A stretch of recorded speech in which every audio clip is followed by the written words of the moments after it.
Um bom dia e um bom sábado. Obrigado, Larissa, por este bonito momento que prepara as nossas mentes para a mensagem.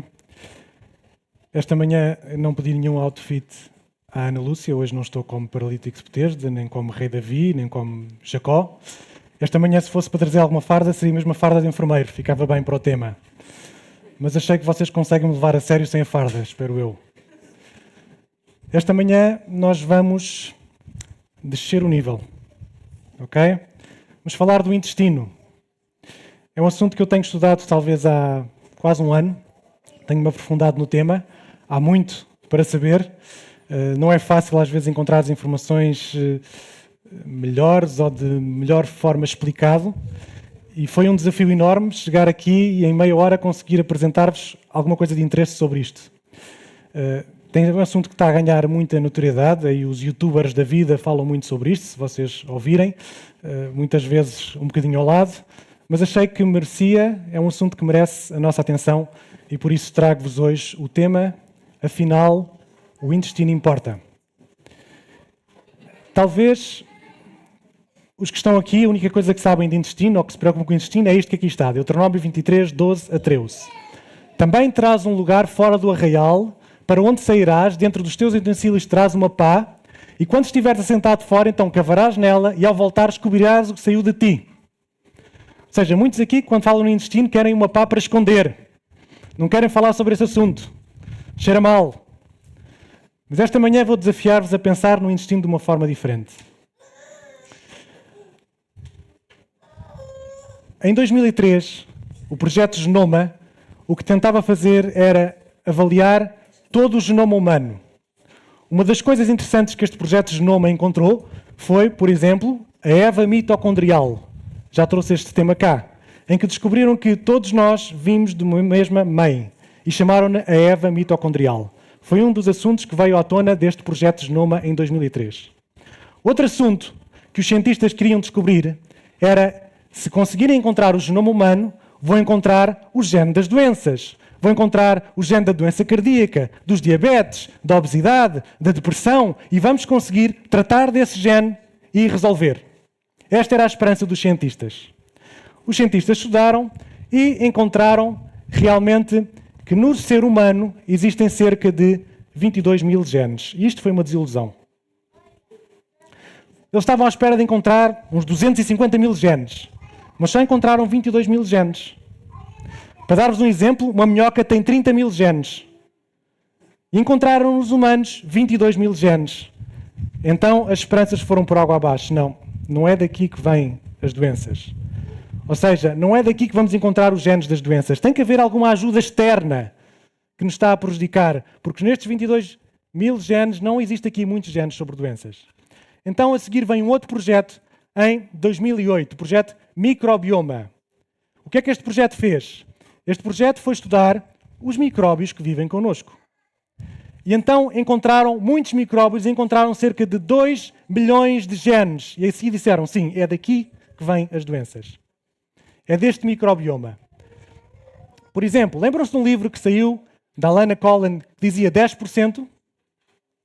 Já há alguns anos. O que este livro queria dizer é que para cada célula humana nós temos 10 micróbios. Ou seja, afinal nós não somos seres humanos, nós somos seres bacterianos que temos algumas células humanas. Eu sei que agora aqui alguns já começam com algumas comichões, não é? Um bocadinho incomodados a pensar neste assunto. Posso-vos ajudar? Em 2016 houve uma correção, afinal era um bocadinho menos. Temos 30 trilhões de células humanas e 38 trilhões de micróbios dentro de nós. Um bocadinho melhor, afinal somos 44% humanos. Na verdade, descobriram que eram estes genes destas doenças, estes genes destes micróbios, que nos causavam doenças. Deixei de conseguir carregar no ponteiro. Causam doenças. E então vocês dizem, ok, então isto é simples. Arranjamos um micróbio... Não está a funcionar o ponteiro? O ponteiro não está a funcionar.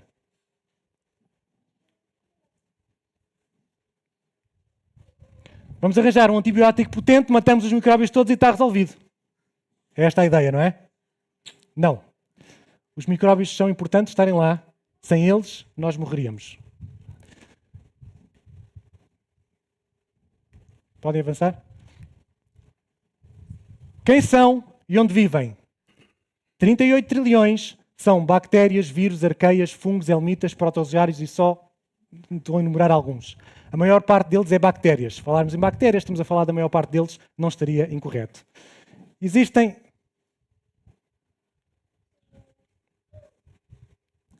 Continua sem funcionar?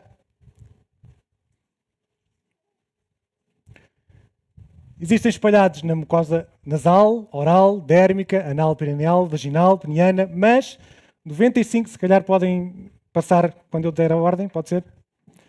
Mas 95% das bactérias estão no intestino. Então vale a pena falarmos sobre estes 95% de bactérias do intestino. Vamos avançar? Avança. Spoilers. Vamos começar com algumas informações importantes. A primeira, precisamos do microbioma intestinal para os nossos processos digestivos e muito mais. Não é só para o que comemos, é também para muitas outras coisas. Avança. Quando comemos, estamos a alimentar as nossas bactérias antes de alimentar as nossas células. O que é que acham? As bactérias estão no intestino, são elas que recebem primeiro os alimentos, são elas que vão digerir esses alimentos e vão nos dar alguns compostos e alguns subprodutos dessa alimentação. Então nós estamos a comer em primeiro para alimentar as nossas bactérias e elas vão alimentar as nossas células. É interessante isto, não é? É um conceito diferente.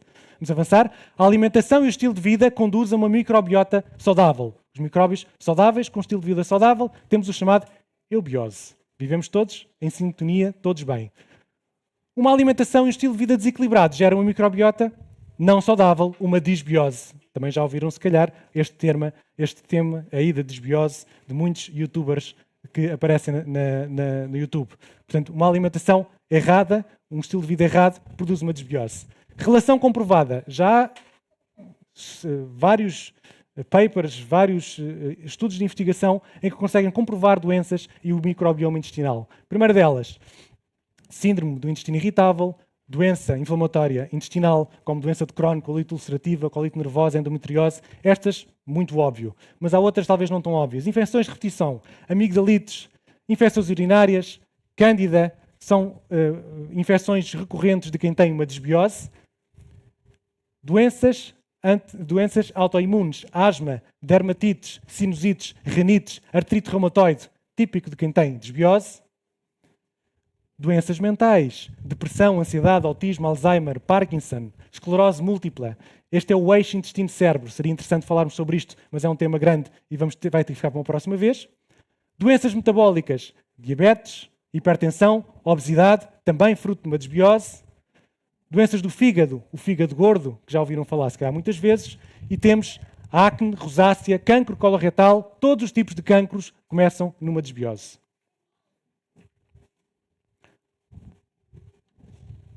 Vamos avançar. Então, temos uma disbiose. Esta disbiose vai dar sintomas, doenças e sintomas. Ok? Agora, façam este exercício comigo. Vocês têm um cãozinho lá em casa. O cãozinho lá em casa tem uma dermatite. O que é que vocês pensam em primeiro lugar? O que é que o cão comeu? O cãozinho tem uma diarreia. O que é que vocês pensam em primeiro lugar? O que é que o cão comeu? E vão correr para o veterinário e vão buscar a melhor ração porque querem que o cão fique saudável, certo? Agora, vocês são o dono do cão. Vocês têm uma dermatite. O que é que vocês fazem? Pomada de corticoide. Vocês têm uma diarreia. O que é que fazem? Vão correr para o médico buscar Imodium. Vocês estão com uma prisão de ventre. Vão correr para a farmácia buscar um laxante. E a ração, não estão preocupados com isso. A melhor ração para o cão, para vocês, é a ração que vos apetece. Isto é interessante, não é? Tratamos melhor do cão do que nós próprios. Então, nós temos sintomas e vamos procurar um remédio para o sintoma. Certo? Mas já repararam que isto começa mais abaixo. Desbiose, doença, sintomas. Mas eu vou curar os sintomas. Vou ao médico buscar um medicamento para tratar dos sintomas. O sintoma passa. Estou muito melhor. O que é que acontece? O sintoma aparece outra vez. Vão ao médico e diz que já não está a funcionar. E o médico dá mais. Por isso que há medicamentos que são para a vida, medicamento da tensão arterial, da depressão, são medicamentos para a vida que têm que tomar sempre. Porquê? Porque estão a tratar dos sintomas, não estão a tratar da doença, não estão a tratar da desbiose. Percebem onde é que isto nos leva? Por exemplo, os médicos não são só os culpados, nós também somos os culpados. Vamos ao médico e o médico diz assim, sabe, vai ter que mudar o seu estilo de vida. Vai ter que dormir melhor, vai ter que fazer exercício, vai ter que comer melhor. Sim, senhor doutor. E qual é o medicamento? Não, vai ter que fazer exercício físico. E como é que é, doutor? É em dragueias? É em xarope? Como é que se faz? Percebem a ideia?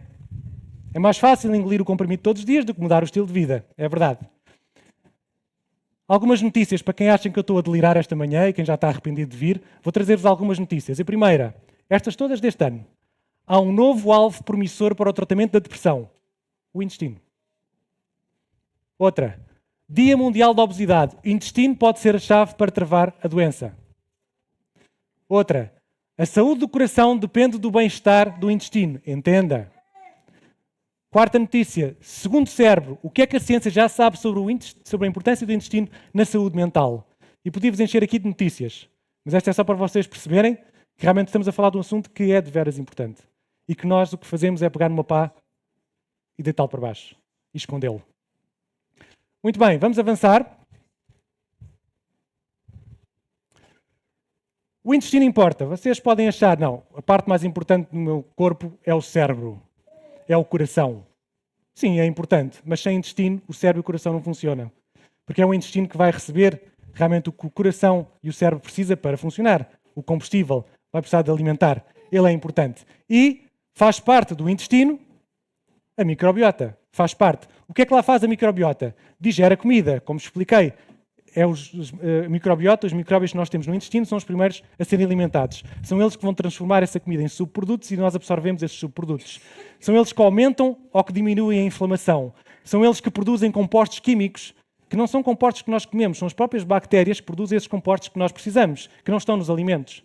São eles que moldam as nossas hormonas, são eles que são o personal trainer do nosso sistema imunitário. O nosso sistema imunitário, 80% aprende no intestino, aprende com as bactérias do intestino como é que deve funcionar. Ele é o personal trainer. São eles que apelam por alimentos específicos. Quando nós temos uma flora intestinal que está habituada a comer determinado alimento, eles vão continuar a pedir esse alimento. São eles que nos fazem sentir saciados ou não. Já ouviram falar aquela frase, o que acontece em Las Vegas, fica em Las Vegas? No intestino não acontece isto. O que acontece no intestino vai para o corpo todo. Não fica no intestino. É completamente ao contrário desta frase. Como é que se forma a microbiota? Isto é um mundo. Quando nós estamos na barriguinha da mãe, recebemos alguns micróbios pelo cordão umbilical. Quando nós nascemos, no canal de parto, recebemos os primeiros micróbios que precisamos para a vida. Micróbios que vamos precisar para poder começar a alimentar-nos. Precisamos desses micróbios. Canal de parto. Claro, a alimentação muda muito, altera muito os nossos micróbios, o sítio onde vivemos, as pessoas com quem nos damos, os medicamentos que tomamos, o exercício que fazemos ou não fazemos, as pessoas com quem beijamos. Por exemplo, se tiverem dois irmãos gêmeos que nasceram são gêmeos, nasceram, claro, mas tiveram os mesmos os pais tiveram a viver no mesmo ambiente. Mas depois casam-se, eles vão ter uma microbiota mais semelhante à esposa do que entre eles.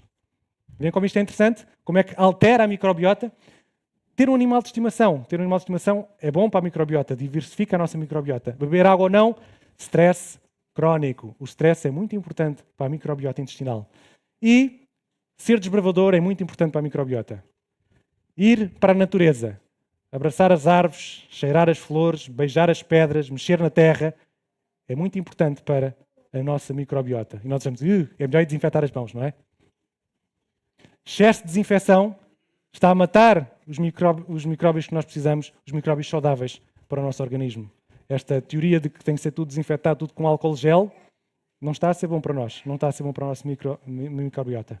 Isto faz com que todos nós temos uma microbiota específica, como se fosse uma impressão digital.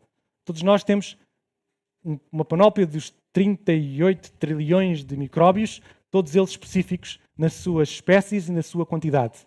O que a ciência conseguiu descobrir é que realmente querem ver uma pessoa diabética, então esta pessoa diabética é igual a várias pessoas diabéticas em termos de microbiota. Tem todos estes micróbios, tem toda esta quantidade, tem todo isto.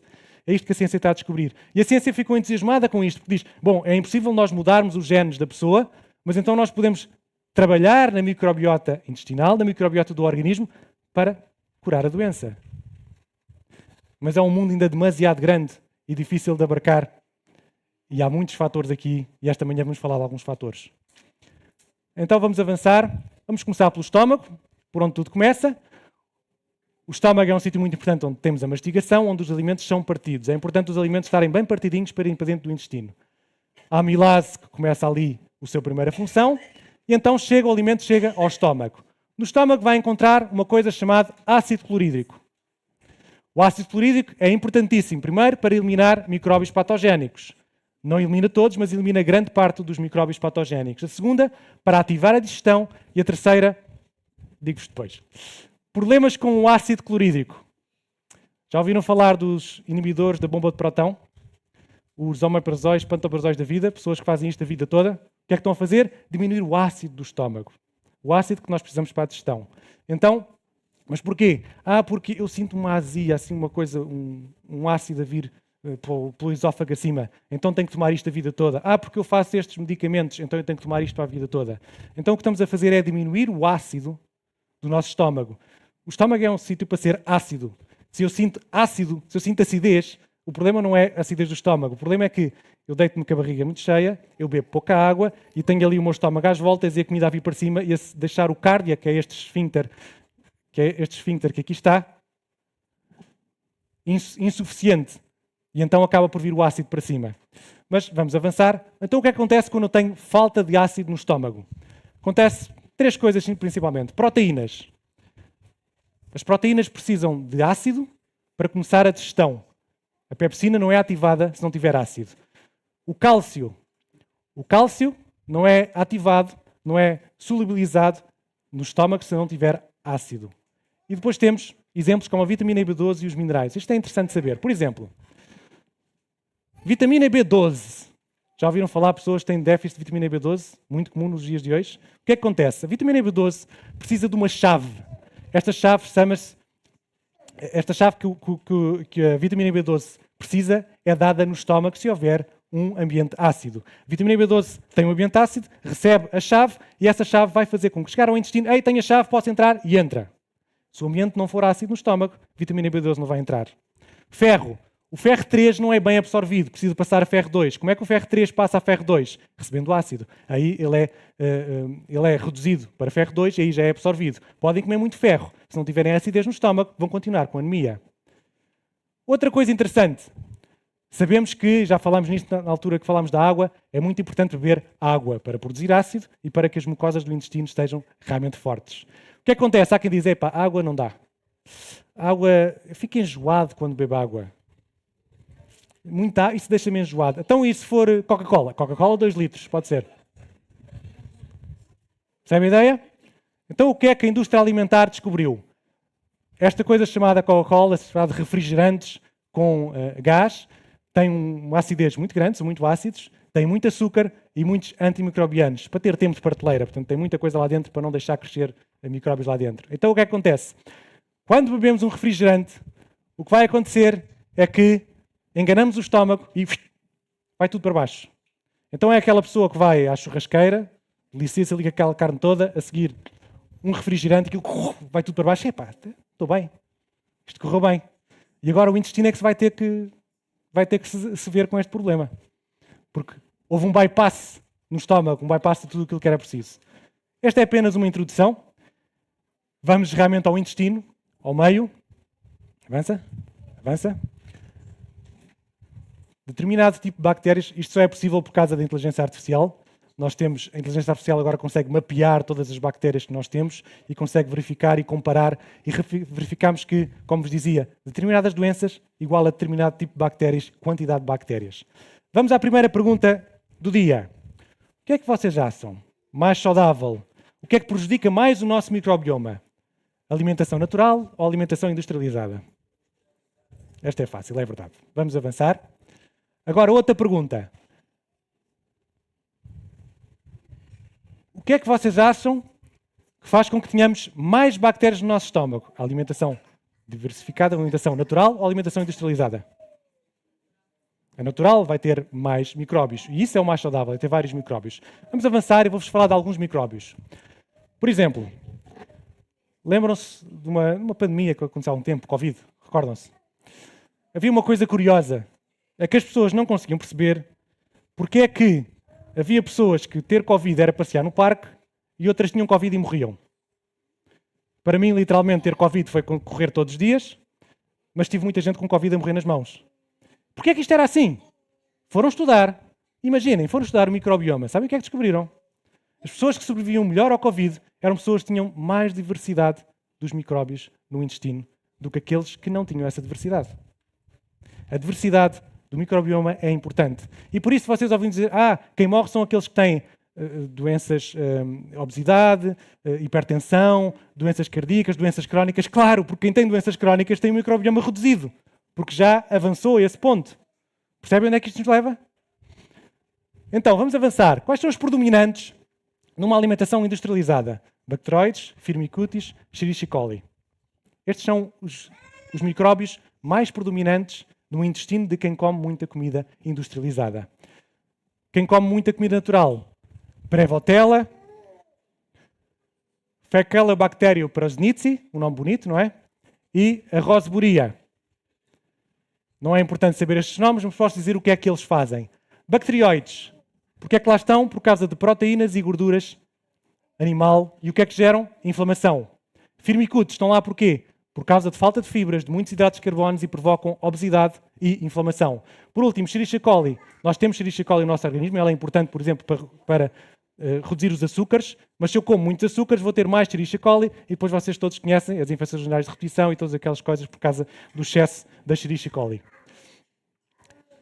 Diríamos que uma alimentação industrializada dá os micróbios maus, uma alimentação natural dá os micróbios bons. Falar de bons e maus não é muito bem, não é muito correto. Eu vou tentar explicar-vos isto de outra maneira. Uma maneira simples para entendermos isto. Como vocês sabem, eu tenho várias equipas do qual sou responsável. Tenho enfermeiros, técnicos de oftalmologia, técnicos de cardiologia, de pneumologia, assistentes de consulta, assistentes dentários, são várias as equipas. Nessas equipas, nesses elementos, tenho vários elementos, podia dividi-los em dois grupos. Aqueles que nós pedimos uma coisa e a coisa acontece, que são exemplares, cumpridores, e depois tenho os outros que são aqueles que são do contra. Estão sempre do contra, sabem? Conhecem essas pessoas? Até alguns que eu conheço, aquela cara é parecida com aquilo. Estão sempre do contra. Então, o que é que se passa? Realmente, uma equipa só de bons era muito bom, mas não inovava. Porquê? Porque às vezes são os do contra que vão... Olha, porquê é que nós não fazemos desta maneira? Porquê é que nós não fazemos daquela? São estas que levam à inovação, as pessoas do contra. Mas agora, se eu tiver uma equipa só do contra, o que é que vai acontecer? Ninguém trabalha, só discute. Então, bactérias boas e más não é bem este conceito. Nós precisamos das duas, mas precisamos na quantidade certa. Não posso ter demasiadas do mal, senão vai correr mal. Não posso ter demasiadas do bem, senão também vai faltar algumas coisas. Vamos avançar. Prevotella é o mais importante da alimentação natural. E como é que o Prevotella lá aparece? Por uma coisa chamada fibras. Fibras, e aproveitem agora esta informação, fibras é o elemento mais importante para toda a microbiota intestinal. São elas que trazem saúde ao microbioma intestinal. Podem dizer que serve só de veículo? Não, elas servem para alimentar as próprias bactérias que produzem subprodutos que nós precisamos para a nossa alimentação. E quando chegamos a fibras temos um problema realmente. Os Estados Unidos dizem que, em média, as mulheres deviam ingerir 27 gramas de fibra, os homens deviam de ingerir, ao contrário, os homens 27, as mulheres 23, mas na realidade foram ver e aquilo que os americanos comem é 15%, 15 gramas de proteína por dia. O estudo que temos em Portugal mais perto é o do EpiPorto, de 2016, que diz que nós comemos 23 gramas de fibra. Um bocadinho melhor, mas não chega. E com os estudos agora que estamos a fazer, o que estamos a protelar é que seja 50 gramas de fibra por dia. Estão a ver onde é que nós estamos, não é? O que é que acontece? A indústria alimentar descobriu que se tirar a fibra dos alimentos, elas estão muito mais tempo, os alimentos estão muito mais tempo na prateleira. Conservam-se muito mais. Portanto, se querem que os alimentos estejam lá há meses, que possam estar consumidos bonitinhos durante vários tempos, tiram a fibra. Se tiverem fibra, vão estragar mais depressa. Então, arranjam estratégias para tirar a fibra. Alimentação industrializada sem fibra. Onde é que nós temos fibras? Frutas, vegetais, leguminosas, cereais integrais, nozes e sementes. Eu sei que sempre quando venho cá falar de saúde, eu perco amigos. Eu tenho noção disso. Mas o pastor, quando vem cá apresentar a mensagem, também não vem falar o que vocês precisam de ouvir. Ou melhor, não vem falar aquilo que vocês querem ouvir. Ele fala daquilo que vocês precisam de ouvir. Pronto, assim estou eu também. Portanto, estou bem. Vamos à outra bactéria, produz uma coisa muito interessante, chama-se butirato. O butirato é um ácido gordo de cadeia curta e é um anti-inflamatório essencial que protege a barreira intestinal. E agora temos mais duas bactérias, a Reuteri e a Arquemansia mucinifila. A Reuteri modela o sistema imunitário, é um antibiótico natural no nosso intestino.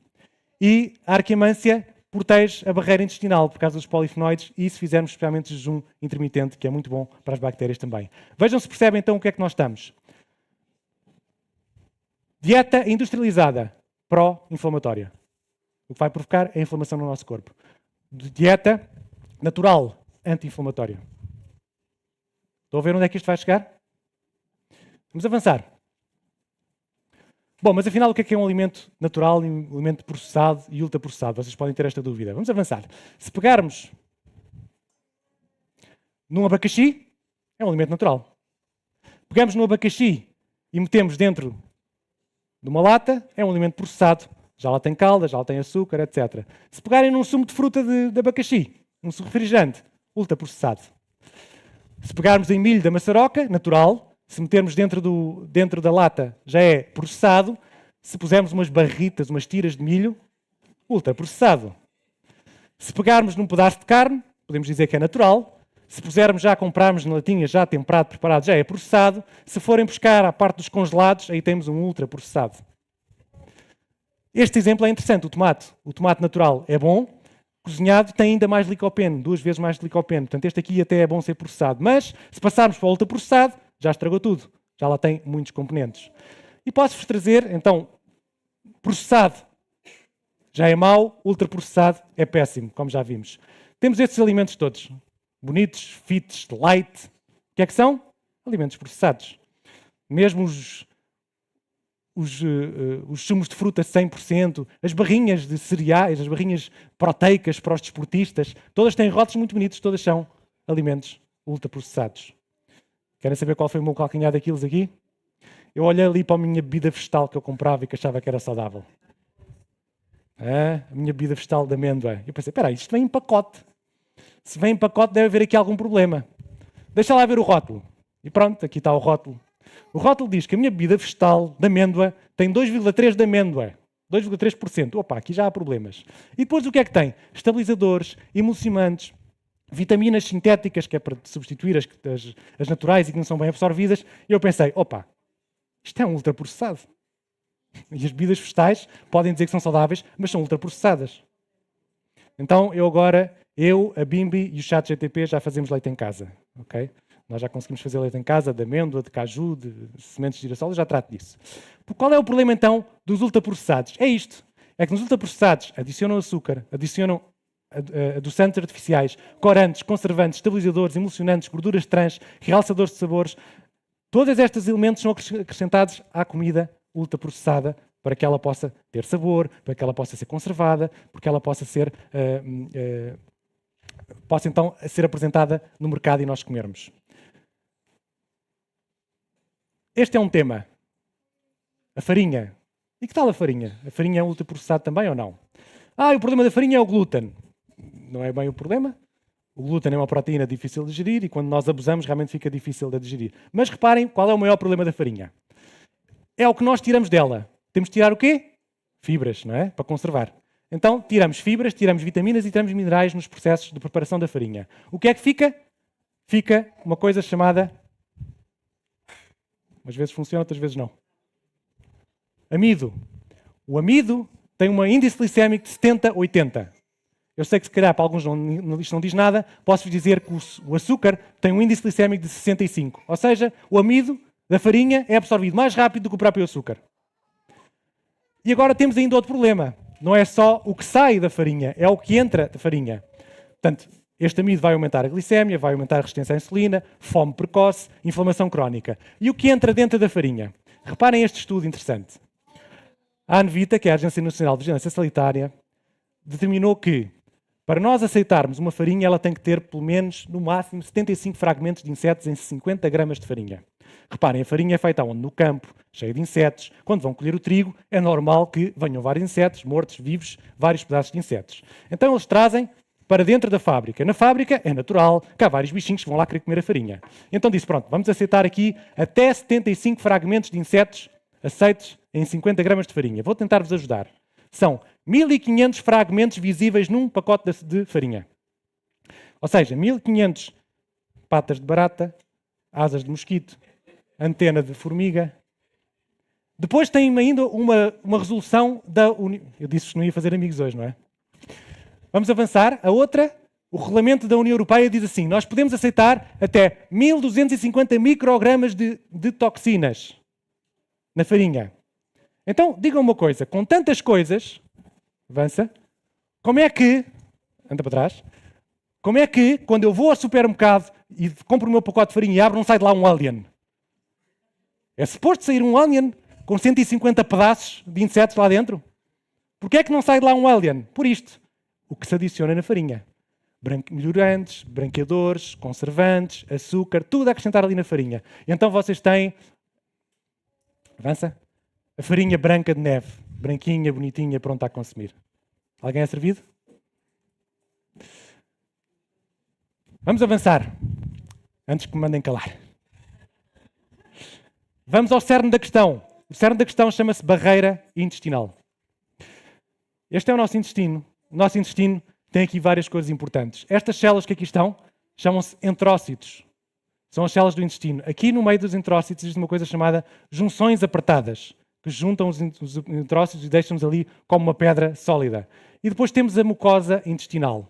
Então, a comparação seria o cimento, os tijolos são os entrócitos, o cimento são as junções apertadas e a cobertura do muro seria este muco de proteção.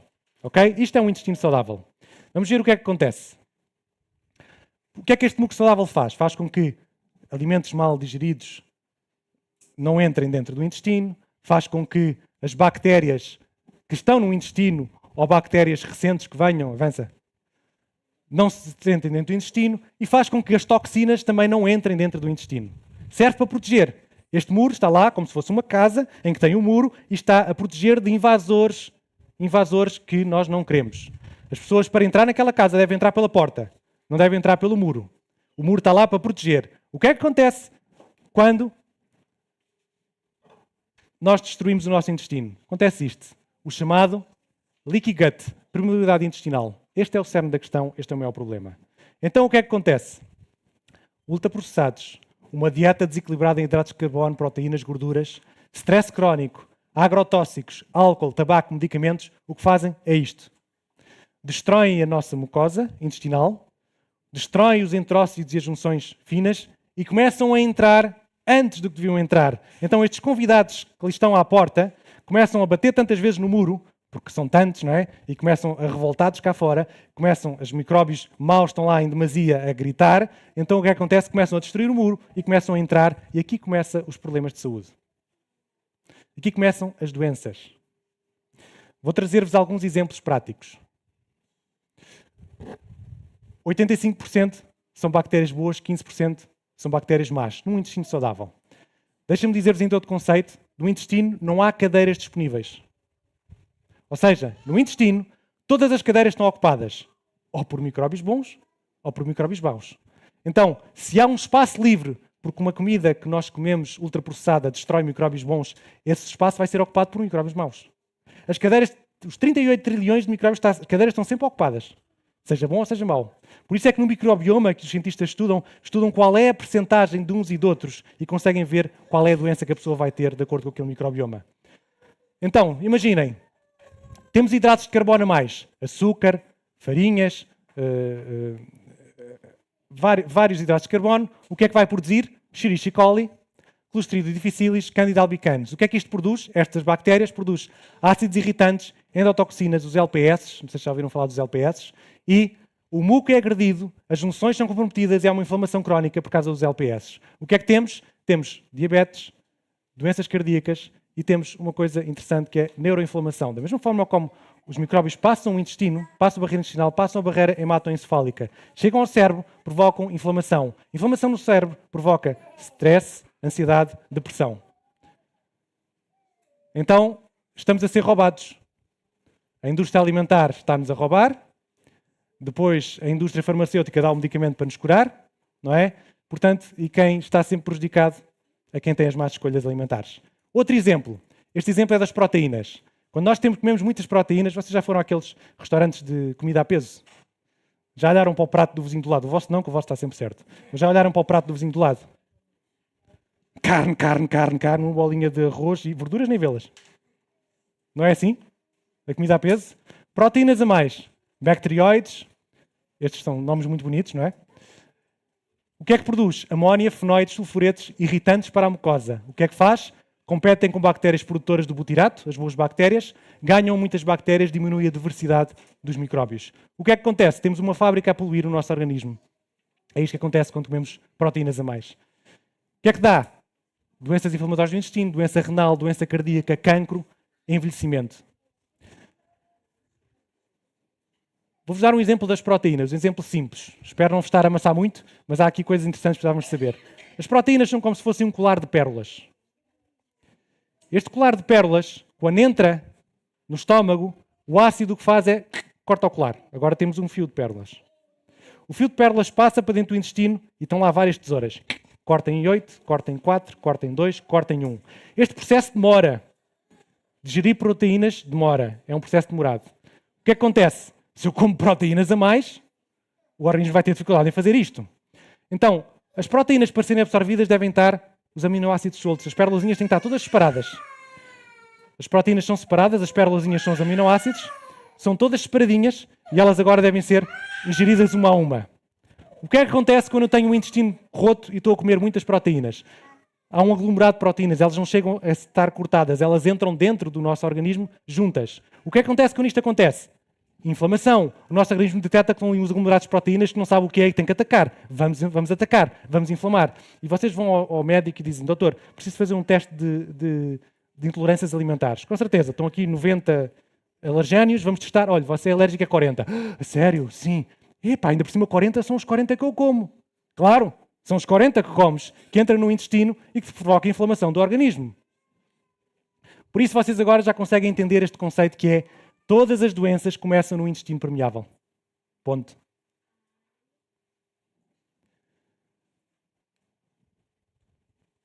Como é que se resolve isto?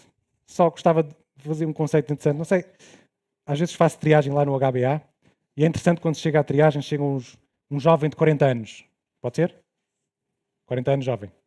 Entra o jovem de 40 anos e diz, sou enfermeiro, sabe lá. Desde que eu entrei nos 40 é só problemas. Isto é uma ofensa para quem tem 50, 60, 70, 80, não é? Não, mas desde que eu entrei nos 40 é só problemas. É isto, é aquilo, é aquilo outro, é aquilo. O que é que vocês acham? Foi desde que entrou nos 40? O problema foi a decisão dos 30, dos 20, dos 10. E agora chegou aos 40 e o organismo não aguenta mais. Agora tem doenças. Porque rebentou com aquilo tudo. Deixa-me dar-vos mais um conceito. O intestino regenera-se a cada 3 dias. Em 3 dias ele regenera-se. O problema é que nós comemos mal de 8 a 8 horas e às vezes mais. Portanto, não damos tempo sequer ao intestino para recuperar. Boia de salvação. Como é que salvamos isto? Butirato e reuterina. Butirato é o construtor da camada intestinal. Reuterina é o polícia que organiza as bactérias certas, as bactérias más. E vou ter que me despachar. Vamos avançar. Para chegarmos a isto precisamos de butirato e reuterina, precisamos de fibras. Vamos avançar. Agora vou perder-vos. Se não vos perdi até agora, vou perder-vos agora. Mas é importante para percebermos isto. Este momento é um momento de bolinha. Os mais sensíveis não vão aguentar. Esta senhora... isto não estava bem assim. Muito bem. A gente vai tentar explicar este esquema todo. Podem ver este documentário na Netflix. Esta senhora, Danielle Copeland, era uma senhora que foi estudar psicologia, saiu de casa dos pais e foi para uma grande cidade estudar psicologia. E o que é que acham? Sem controle parental, vamos comer tudo o que me apetece. Começou a comer tudo o que lhe apetece, tudo o que vinha... tudo o que apetece é tudo comidas rápidas, como imaginam, começou a ter vários problemas. Cólera irritável, obstipação severa, dores abdominais, desconforto gástrico, intolerância alimentar. Ela não conseguia ir à casa de banho sem um laxante, ela tinha sempre dores abdominais, ela não conseguia tolerar vários alimentos, era vários listas, era muito poucos que ela conseguia tolerar. Foi a todos os médicos e foi refratário a todos os tratamentos. Nada conseguia resolver. Até que ela ouviu falar no transplante fecal. Sim, é mesmo isso. O transplante fecal é pegar nas fezes de um doente e colocar no outro doente. A medicina já faz isto para situações limite. Não sei como é que esta senhora descobriu, mas ela aceitou o desafio. O que é que ela fez? Bom, brother, pegou no irmão dela, diz, olha, tu és saudável, vou precisar das tuas fezes. Preparou cápsulas, todos os dias comia uma cápsula de fezes do irmão. O que é que acontece? Melhorou de todos os sintomas. Começou a ir à casa de banho sem precisar de ajuda, começou a tolerar alimentos, começou a conseguir ter uma vida normal. Mas havia um problema. O irmão tinha um grande problema de acne e ela começou a ter acne. E as senhoras, os homens também, mas as senhoras não gostam de ter acne. Ela disse, não, isto não pode ser. Vou procurar outra pessoa saudável, vou procurar o meu namorado. Começou a fazer a mesma experiência com o namorado. Os sintomas estavam bem, mas aconteceu uma coisa. Ela começou a sentir-se deprimida porque o namorado tinha um problema de depressão. Ela resolveu, bem, eu prefiro o acne do que a depressão, vou voltar atrás e vou voltar ao irmão. Em uma semana ficou sem sintomas depressivos. Eu sei que isto é um bocado horroroso, esta história, mas dá para perceber a importância do microbioma intestinal. Já pensaram nisto? E nós pensávamos que o intestino é só para pôr uma pá em cima. Não é? Vamos avançar. Avança estes 2 slides, não dá tempo para isto. Ok? Mensagens para casa. Vamos ao final. Mensagens para casa. Vocês já estão assim, não é? Eu posso dizer que no último ano estou assim. Realmente é muita informação, mas não precisam de saber estes micróbios todos, não precisam de saber o que é que os micróbios produzem, só precisam de saber uma coisa. 8 remédios naturais. Se cumprirem os 8 remédios naturais, está tudo certo. A mensagem que Deus deu a Ellen White há 200 anos atrás já cobria tudo isto. Não precisam de perceber de intestino, não precisam de perceber nada disto. Basta cumprir os 8 remédios naturais. Mesmo assim, ainda reforço. Dormir como deve de ser. Os jovens agora têm esta cultura que acham que dormir tarde é que é bom, não é? Que é interessante. Se não dormirem bem, os microbioma não vai repousar, não vai ser bom. Uma atitude de confiança na vida. Não podem estar sempre estressados. Se andarem estressados, vão dar cabo do vosso intestino. Vocês já perceberam quando estão muito estressados têm que ir correr para a casa de banho? É porque isto funciona. Este eixo intestino-cérebro. Vão à casa de banho porque a coisa não funciona bem. Passam assim a vida, vão prejudicar o vosso intestino. Exercício físico, nem falo sobre isto, não é? Senão ficavam aqui o dia todo. Então, mas vamos resumir. Evitar ultraprocessados. Descascar mais e desembalar menos. O que é que vocês acham? Descasca mais e desembala menos. É um bom conceito. Diversidade alimentar. Eu como saudável, só como um bife, arroz e salada. E como um bife todos os dias. Não. Precisamos de aumentar 30 trilhões de micróbios, 38 trilhões de micróbios. Eles precisam de diversidade alimentar. Não pode ser sempre a mesma, mesmo que seja saudável. Precisamos de comer pelo menos 20 a 30 espécies diferentes de frutas, legumes e vegetais. Não é por comer sempre o mesmo que vai resultar. Diversidade alimentar. Aumentar legumes, aumentar a fruta, aumentar vegetais, reduzir os hidratos de carbono e as proteínas, e o jejum intermitente também ajuda. E, para concluir, esta frase. Para quem está aqui e acha, isto ser saudável dá-me trabalho. Tem que escolher o que é que vou comer, não pode ser o que eu quero, tem que dormir, fazer exercício, isto dá muito trabalho, o Byron está maluco. Ok, então para essa pessoa que está a achar isso, não é nenhum do que está aqui, certo? Se acha que ser saudável dá muito trabalho, experimente ficar doente. Bom sábado.